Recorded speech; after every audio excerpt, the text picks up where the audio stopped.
a like, leave a comment, follow your boy. Let's get right into it, man. Yo, I just got done watching Monarch, Legacy of Monsters, Season 2, Episode 3. I'm not gonna lie, dawg. Hey, this was a fantastic episode.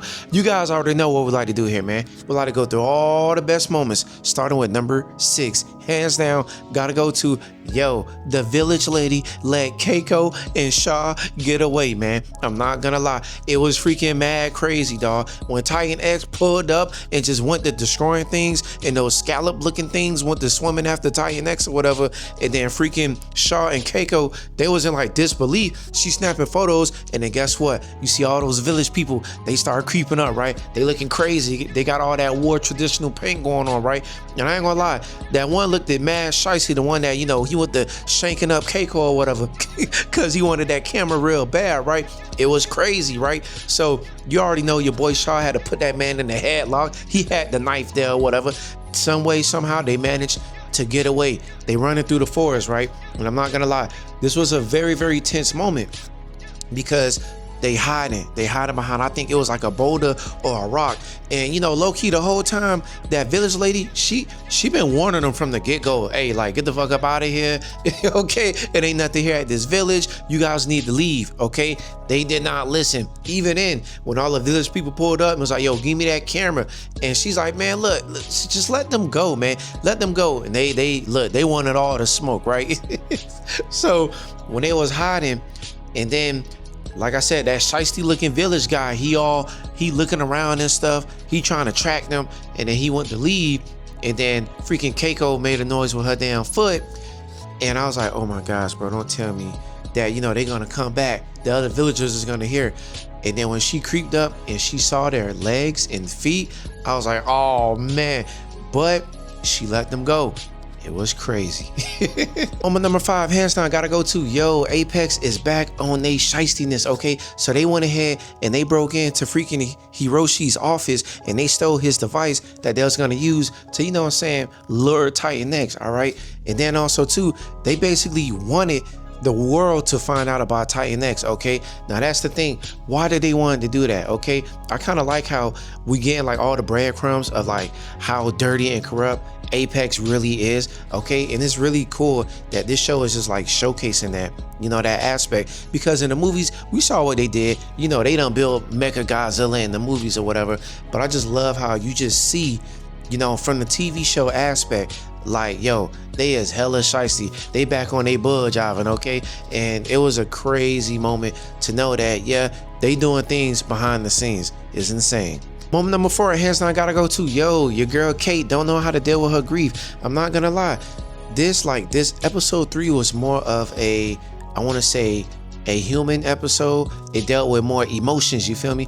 And I really, really like what we seeing with Cate. Like, yo, like Cate is like gonna like freaking self-destruct. She don't know how to deal with her emotions, man. You know what I'm saying? So she finally go back home to her mom. Yo, low-key, if I'm her mom, yo, I'm gonna be mad, bro, because she never pick up my calls, okay? We barely talk. I haven't seen you in what, like 2-3 years or something like that. And then you walk up on my doorstep, and then when you pull up, you barely talking to me. You barely want to express what you had to go through and what you witnessed. Hey, if I'm a parent, I'm hella mad. But, you know, Cate is basically in like self-destruct mode, okay? She really don't know how to deal with everything. And honestly, I love this about this show. Again, you already know the Monsterverse kind of went off the rails. Like, they went the whole Fast and Furious route. Everything's over the top, goofy. But I just love how this show is kind of touching on, like, you could say the very first Godzilla movie, of the seriousness. Like when she go back to what bridge is that, the Golden Gate Bridge or whatever out there in San Francisco, and you see like how from G-Day how the bridge is still in half, and she's having all those flashback and memories of seeing Godzilla destroy that bridge, you know what I'm saying? Or just reliving how she done opened up that wormhole and allowed Titan X to pull up. And you remember when Titan X done killed, I forgot the other Apex lady or whatever. So she just don't know how to deal with things, man. And she's just drinking and she's partying, but she really don't know how to deal with her grief. And honestly, that is a very, very serious moment. And I love that aspect of it, because again, it's touching on something serious that we haven't seen in the Monsterverse in a really, really, really long time. And I like that. Moment number 3, hands down, gotta go to, yo, your girl May is gonna be the Mo for Apex, okay? So I'm not gonna lie, I love how freaking Tim basically like pulled up on her, and he's like, yo man, look, you know what I'm saying, I'm on the way out, all right? Monarch basically done fired me, all right? They on some shystiness, okay? They done freaking got goddamn Apex in the fold, and this shit ain't making no sense to me. So yo May, what you want to do about this? So May's like, man, look, you know, I can get in with it, like what you want me to do?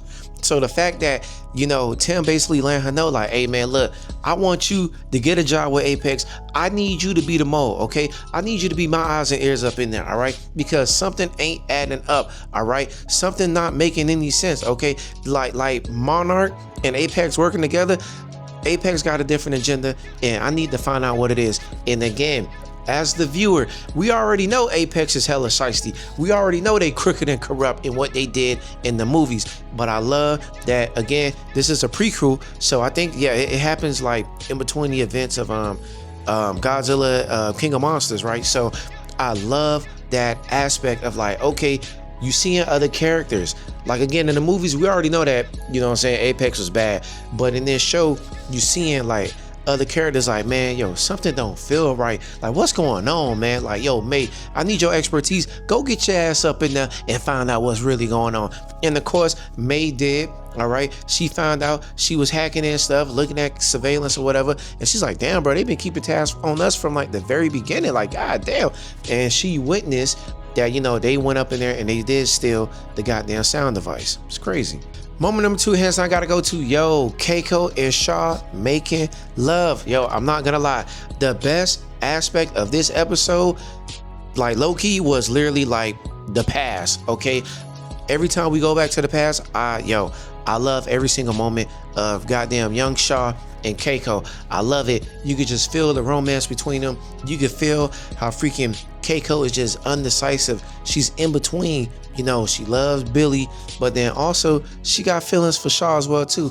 And of course, Shaw done saved your life, all right? And I just love how they spend the time, you know, in that little cabinet, okay? And it was kind of funny because when when he was patching up Keiko, and then I ain't gonna lie, Shaw's humor is really funny because he was like, man, you know what, man, I ain't gonna lie, this look pretty bad, you're not gonna make it, and all it is like a little flesh wound or whatever. So you know, she had to laugh at that. I thought, hey, I ain't gonna lie, I thought he was mad smooth with that, you feel me? But the fact that, you know, it went from a little argument, well, you already know that was, you feel me, sexual tension, okay? We already know at the end of the day, because again, your boy Shaw, he been eyeballing Keiko from the very beginning, all right? He know what he wants. Remember when they was sipping on that crazy drugged up wine, and he's like, man, look, blame it on the alcohol. He's like, blame it on the alcohol, okay? What you was feeling, that was the alcohol, all right? Me and you ain't nothing there in between. We know hella, yo, he lying. We know that, okay? He's lying, all right? And the fact that they made love, it was a very intimate moment, and it was like, damn, bro. And it just confused everything, all right, going forward. It was a lot of confusion in which we saw what happened leading into moment number 1.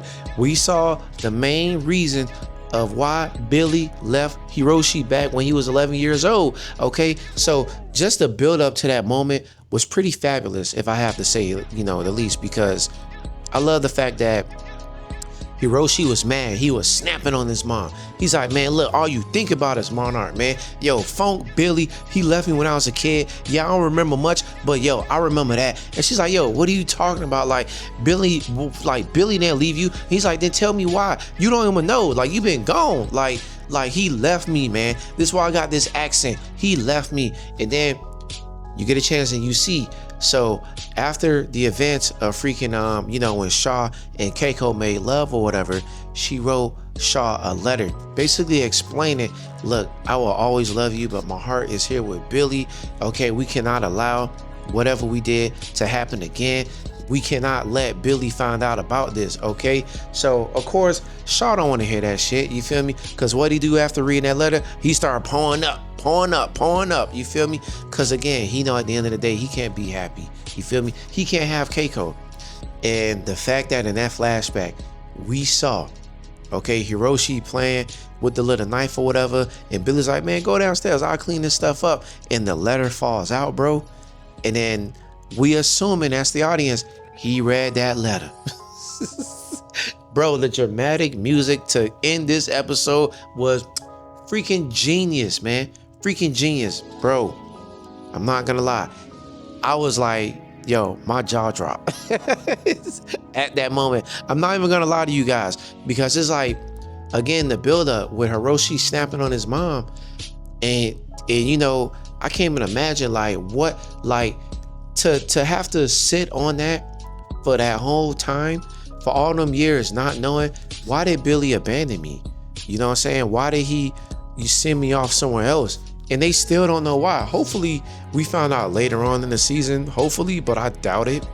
But the fact that Billy found that letter, I mean, damn, bro, that was wild. But yo, I'm not gonna lie to you guys, like, this season has been cooking up and going crazy, bro. Like, season 2, they started off with a bang. This was a great emotional episode. Like, I didn't care that all we got was like a small little clip of Titan X. That didn't bother me one bit, because like, this episode was character driven and I loved every moment of it.